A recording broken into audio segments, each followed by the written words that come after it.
ګران دوستانو مشرانو کشرانو خویندو میندو همزولو د پاغوبین د سټ نه دعاګانې سلامونه او د مینې ډکې پیرزوینې قابلې ملګرو دلته تقریبا 200 کاله مخکې یو انګریز لارډ میکالې د هندوستان د عوامو لپاره یو تعلیمي پالیسي جوړه کړه. دا تعلیمي پالیسي د 1835 کې جوړه کړه. د لارډ میکالې خیال دا و چونکې د هندوستان عوام چې دي هغه د انګریزانو په نسبت باندې یو په درې نالیقه دي. نه هغه وایي که چېرته د هندوستان یو کس پرچو ته کینی او هغه په سلو کې 33 یعنې 33 مارکس واخلي نو بیا په دې املا ډب ورکه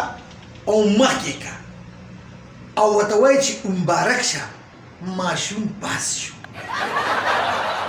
مطلب دا چې دنه څه جوړېدی شي او که چېرې هغه 50 یا 60 مارکس والي هغه چې هلکه دا سړی خو بیا زمونږ د لیول برابر دی دی بیا مقابله کولی شي او که چېرې هغه 80 یا 80 مارکس په سلو کې والي نو بیا خو تپوس مه کوه د دونه ریاضیدان جوړېدی شي اکانومیست ته جوړېدی شي ساینسدان ته جوړېدی شي مړه خو هغه ټول کارونه دی کولی شي کوم چې یو انګریز کولی شي.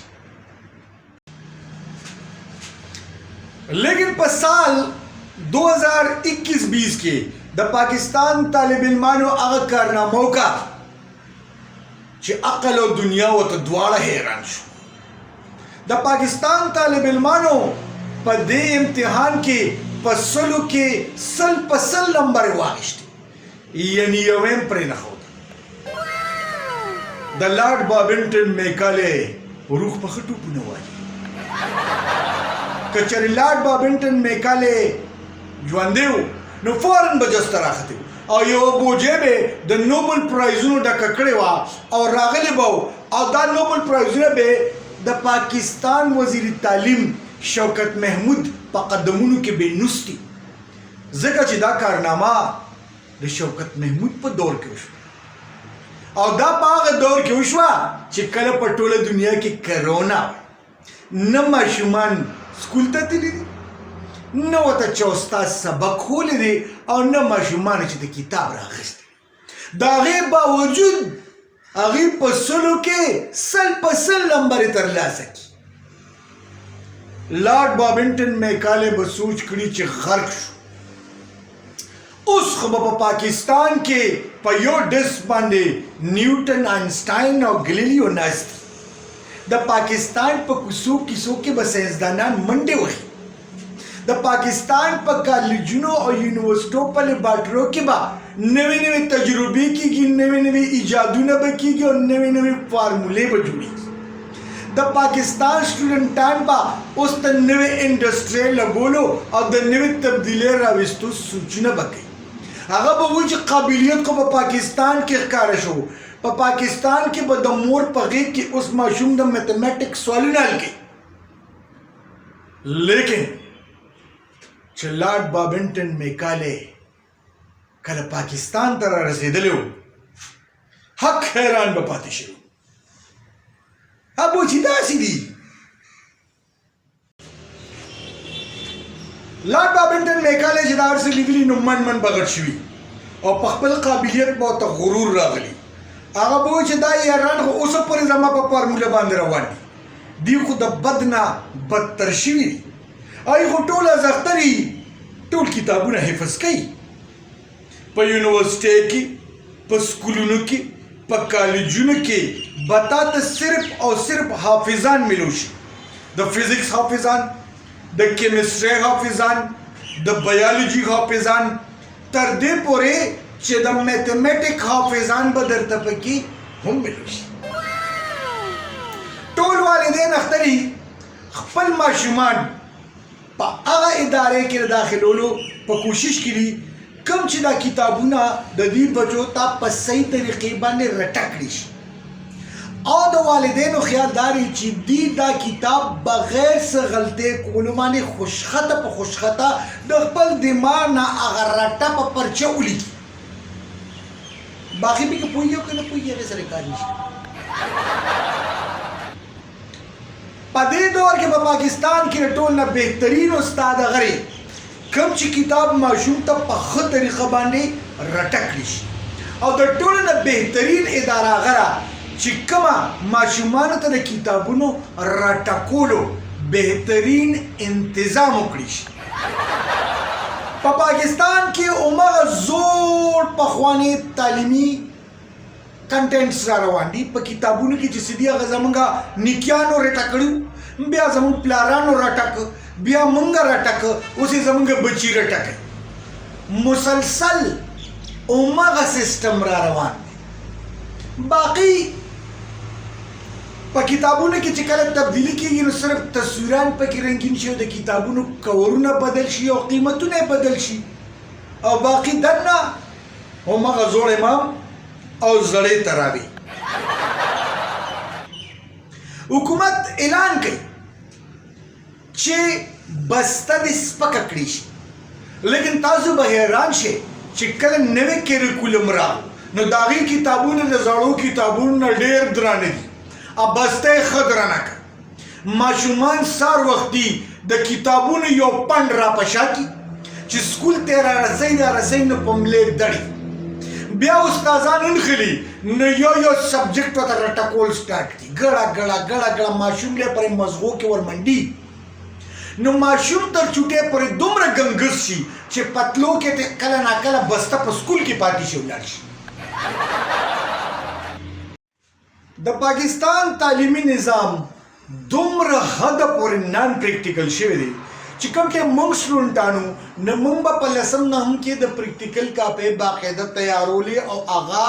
تجربې به باقاعده موږ ته په لیبارټرۍ کې کولې، لیکن اوس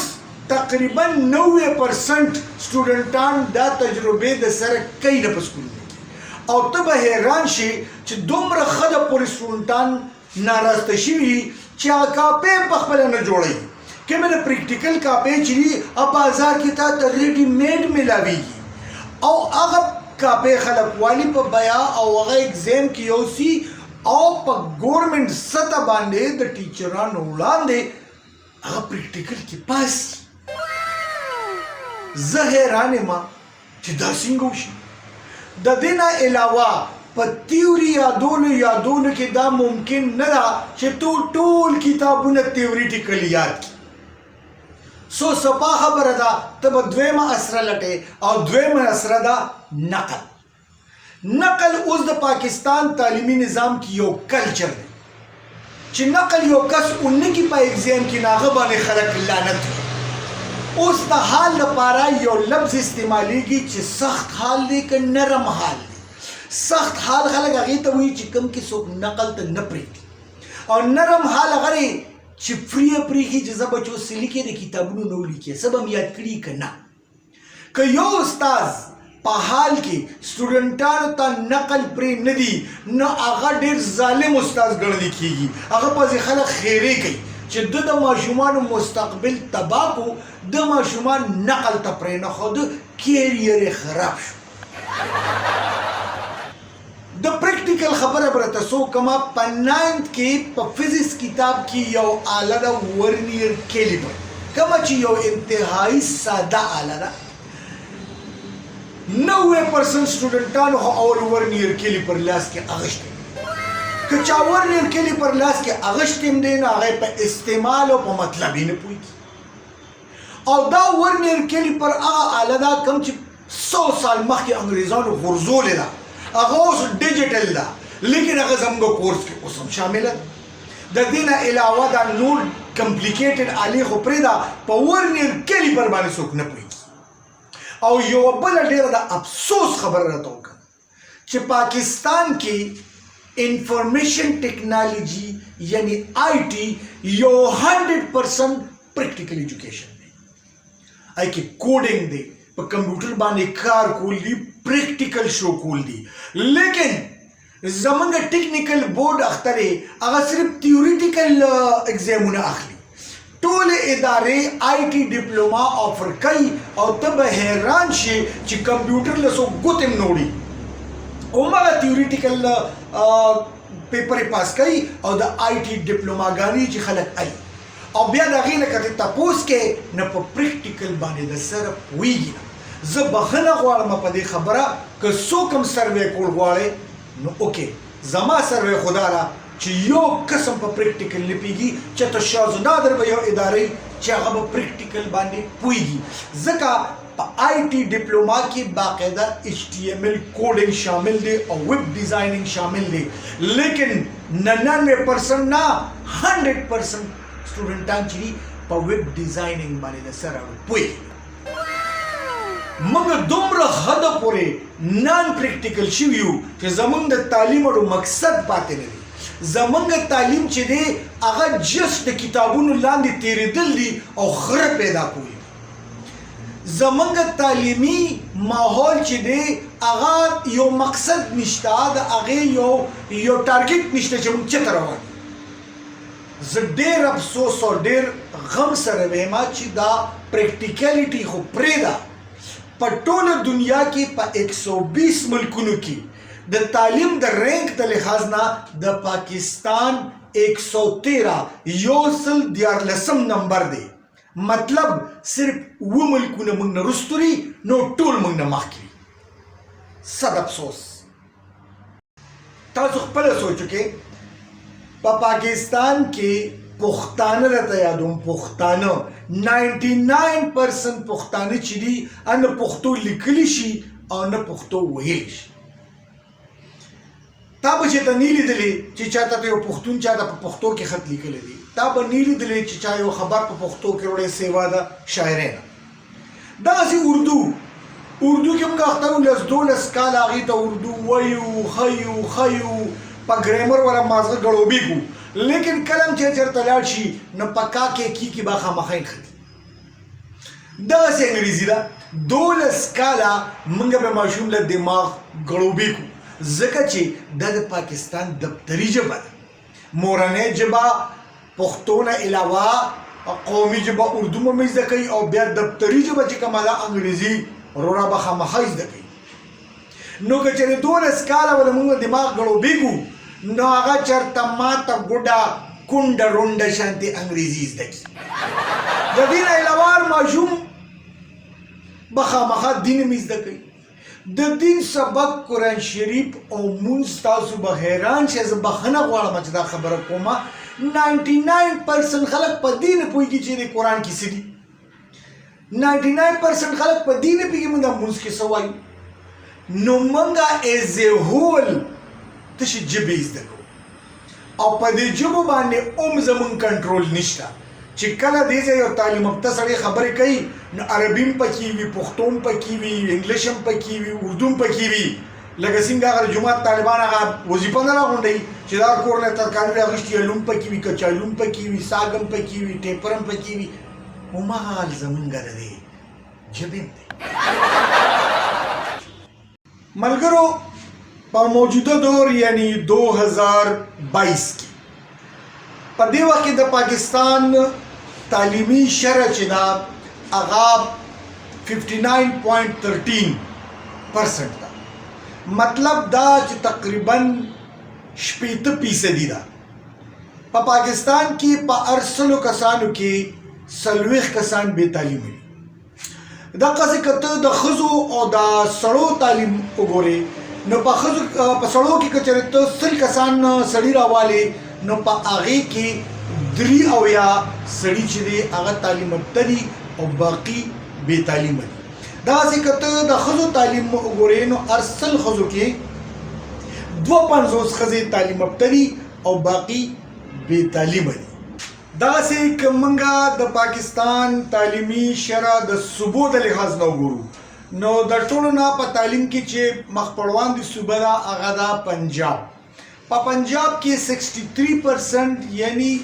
63% تعلیمي شرح ده دغسې په دویم نمبر باندې ورپسې سند دی په سند کې 80% تعلیمي شرح ده یعنی 80 کسان تعلیم یافته دي په 100 کې په سند کې دغسې ورپسې په دریم نمبر چې دی هغه خیبر پښتونخوا ده او خیبر پښتونخوا کې تعلیمي شرح چې ده هغه 53% ده او اخر کې چې کوم ده هغه بلوچستان ده په بلوچستان کې چې کوم تعلیمي شرح ده هغه 40% تعلیمي شرح मलगरो په ټوله دنیا کې 7.89 بلین یعنی و اربا او یو کم 90 کروڑا انسانان آباد دي په دې دنیا کې خو بشمیره قومونه دي لیکن زب صرف ذکر د سلورو قومونو وکما په دې سلورو قومونو کې لومبي چې دي هغه دي کرسچین یعنی عیسایان چې دي هغه په ټوله دنیا کې 2.4 بلین یعنی 2 اربا 40 کروڑا عیسایان په ټوله دنیا کې موجود دي دویم قوم چې دي په عیسایانو پسې چې کوم د آبادی د لحاظ نه زیات دي هغه دي مسلمانان په ټوله دنیا کې 1.8 بلین دي مطلب دی 1 ارب 80 کروڑا مسلمانان په دنیا کې آباد دي او د دې مسلمانانو د آبادی چې را د ټولي دنیا د آبادی چې دا 24% ده دریم قوم چې کوم دی هغه د هندوانو آبادی 1.2 بلین ده مطلب دا دی 1 ارب 20 کروڑ هندوان چې دي هغه په دنیا کې اوسي او د هندوانو د آبادی چې دا د ټولي دنیا د آبادی 22% ده لیکن زه چې کوم ذکر کومه په دې دنیا کې خو بشمیره قومونه دي او د بشمیره قومونو د عروج زوال نه د دنیا تاریخ د داستان چې ډک دی لیکن کوم سپیشل قوم چې ذکر کوم هغه دي یهودیان جیوز یهودیان چې په ټوله دنیا کې 15.2 ملین دي مطلب دا چې 15 لاکه شل زره یهودیان په ټوله دنیا کې لیکن د یهودیانو د خپل علم د خپل هنر د خپل پوهې د خپل احساسي ذمہ داري او د خپل هنر په وجه باندې په ټوله دنیا باندې قبضه یهودیان په دې وخت کې د ټولي دنیا په اکانومي یعنی دولت باندې قابض دي د ټولي دنیا مضبوطه میډیا چې دا هغه د یهودیانو لاس کې ده نن سبا د علم هنر چې دی په 1 نمبر باندې یهودیان دي آبادی چونکې د ټولي دنیا هغه 0.19% تا لیکن د هغې اثر رسوخ په ټوله دنیا کې د ټولو قومونو نه زیات دي ملګرو کله چې په دنیا کې یو ایکسټراډینری مطلب دی یو بهترینه کارکردګي وکړي شي اګه د ساينس په میدان کې وي اګه د امن په میدان کې وي اګه د خدمت خلق په میدان کې وي اګه اکونومکس په میدان کې وي نو هغه کسان چې کوم دا کارنامو کې اغیلا یو انعام ورکول کیږي او هغه انعام ته وایي نوبل پرایز اوسه پورې په مختلفو شعبو کې تقریبا 950 نوبل پرایزز ورکړي شوي لیکن موږ به چونکې زمونږه ټاپک تعلیم دی نو موږ به صرف د ساينس ټاپکس باندې خبرو کوو چې زمونږه پوزیشن یعنی د مسلمانانو پوزیشن په دې نوبل پرایزز کې چرته نو د ټولو لومبي چې موږ کوم خبره کوو هغه د کیمستري باره کې په کیمستري کې اوسه پورې تقریبا 188 یعنی په دې 1300 کالو کې تقریبا 188 انعامونه ورکړي شوي په دې 188 انعامونه کې چې د ټولو نه زیات انعامونه چې چا ګټلي دي هغه دي کرسچین یعنی عیسایانو اوسه پورې 114 انعامونه اغشتي د پسې دویم نمبر چې کوم دی چې چا په کیمستري کې د ښه کارکردګۍ او د نوي ایجادونو نوي فایندینګز باندې چې انعامونه اغشتي دي نو هغه د یهودیانو اوسه پورې 38 یعنی 38 نوبل پرایزز په خپل نوم کړي بیا چې کوم واپسې راغو واپسې دي مسلمانانو فقط 2 نوبل پرایزز په کیمستري کې اغشتي دي او هندوان واپسې دي چې هغې ته صرف یو نوبل پرایز چې دی هغه په کیمستري کې ملو شوی دی مسلمانانو کې چې چا دا نوبل پرایز ګټلی دي په کیمسټري کې یو احمد زیویل دی. احمد زیویل چې دی د په 1946 کې په مصر کې پیدا شوی او احمد زیویل ته دا انعام په کیمسټري کې په 1999 کې ورکړی شو. احمد زیویل چې دی دا په سن 2016 کې وفات شو. دویم انعام چې کوم مسلمانانو ته په کیمسټري کې ملو شوی دی هغه دی عزیز سنجار. عزیز سنجار چې دی دا هم په 1946 کې په ترکی کې پیدا شو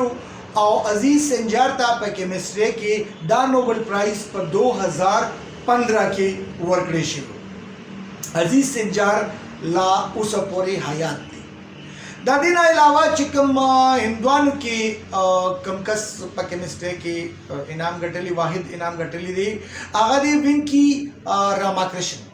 وینکی راماکرشن په کیمسټري کې دا انعام چې دی په 2009 کې ګټلیو او وینکی راماکرشن چې دی دا په هندوستان کې چندمبرم علاقه کې پیدا شو. ملګرو چې کوم نیکسٹ سبجیکٹ دی په ساينس کې هغه دی فزکس. په فزکس کې اوسه پورې 219 انعامونه ورکړي شوي دي یعنی 219 انعامونه خلکو حاصل کړي دي. په دې 219 انعامونو کې 143 انعامونه چې دي هغه عیسایانو یعنی کریسچین ترلاسه کړي. د دې نه علاوه 58 یعنی 58 انعامونه چې دي هغه جیوز یعنی یهودیانو اخیستي دي. هندوانو ته په دې فزکس کې 2 انعامونه ملو شوي دي او مسلمانانو ته فقط یو انعام په فزکس کې ملو شوی. په هندوانو کې چې کوم انعامونه کوم 2 کسانو اخیستي دي په هغې کې لومبی کس چې دی هغه دی سر چندراسیکرا وینکتا رمن. سر چندراسیکرا وینکتا رمن ته دا انعام په 1930 کې په لایټ ډیفلیکشن کې په رمن افیکټس باندې ملو شو. سی وی رمن چې دی هغه په 1888 یعنی 1888 کې په هندوستان کې پیدا شو او په 1970 کې وفات شو. دویم انعام چې کوم هندوانو کې هغه سوبرا منیال چندراسیکر. منیال چندراسیکر چې دی په 1910 کې په لاهور کې پیدا شوی او منیال ته دا انعام په 1983 یا 1983 کې په آسټرو فزکس کې په سټارز ایوولوشنز باندې ملو شوی. منیال چې دی هغه په 1995 کې په یونایټډ سټیټ کې وفات شو. مسلمانانو کې چې چا انعام اخیستی دی هغه دی پروفیسر عبدالسلام. پروفیسر عبدالسلام یو پاکستانی وو او هغه په 1926 کې د پاکستان ښار په جنگ کې پیدا شو. پروفیسر عبدالسلام ته دا انعام په 1979 یعنی 1979 کې په الکتروویک تیوري باندې ملو شو. پروفیسر عبدالسلام چې دی هغه په 1996 یعنی 1996 کې وفات شو. دا پروفیسر عبدالسلام باره کې هم دا مشهوره ده چې پروفیسر عبدالسلام مسلمان نو بلکې هغه یو قادیانی و. لیکن یو خبره کنفرم ده چې پاکستانی. ملګرو د دې نه علاوه په میډیسن کې په اکنامکس کې د مسلمانانو هیڅ نوم نشته. په امن کې د څه کسانو نومونه شته کم کې چې د پاکستان ملاله یوسفزۍ هم شامله ده. لیکن چونکې موږ دلته ذکر د تعلیم کوو بطور مسلمان علم چې دی دا د مؤمن میراث دی. لیکن موږ ټول مسلمانانو چې دا علم تشا کړی. لومبی بطور پاکستانی بطور مسلمان منګه علم له وګور کولی شو. که په پاکستان کې منګه سره د خپلو بچو یو ماشوم یا یو ماشومه داسې ونیسو چې د هغې تعلیمي اخراجات هم موږ په ځان والو نو بالکل دا تعلیمي شرح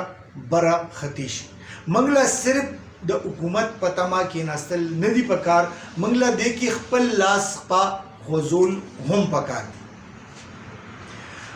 ملګرو کو چره منګه دغه څه تعلیم ته شو ساتل د څنګه چې منګه یو نو زمونږه حال با پراتلونکو دور کې په زناورو کې کیږي زمونږ نسل به غلامی مقروض به احساس کمترې کې بګي منګله پکار دادي چې کوم زمونږه تعلیمی حلقه دا پروفیسوران دي او استادان دي کم چې تعلیم یافته خلک دي هغه له پکار دادي چې یو شلو کالو منصوبه تیار کړي او پاغه کې دا کم سے کم ډیفاین کی چې موږ پکار سي دي موږ له څومره انجینران پکار دي کوم چې شل کال پس د ملک له پکار دي څومره آی ټي سپیشلیست پکار دي چې بر د ملک پکار راشي څومره بینکران پکار دي څومره انډستریالیست پکار دي چې کم سے کم یو فیزیبিলিټي خو تیار کی کنه چې 20 سال کې موږ له پکار سي دي نو ال سره پاغه باندې عمل کولی شي او هغه ټارګټ ته ځان رسوي شي ان شاء الله زما په الله باندې یقین دی چې یو ورځ به داسې راشي چې زمونږ دا نا امیدي به ختم شي ځکه چې نا امیدي ګناه ده یو ورځ به خدای پاک راولي چې د پاکستان شمار به په تعلیم یافته په ترقی یافته او خود مختار او آزاد ملکونو کې کیږي ما سره आवाज یو ځای کوي پاکستان زندہ باد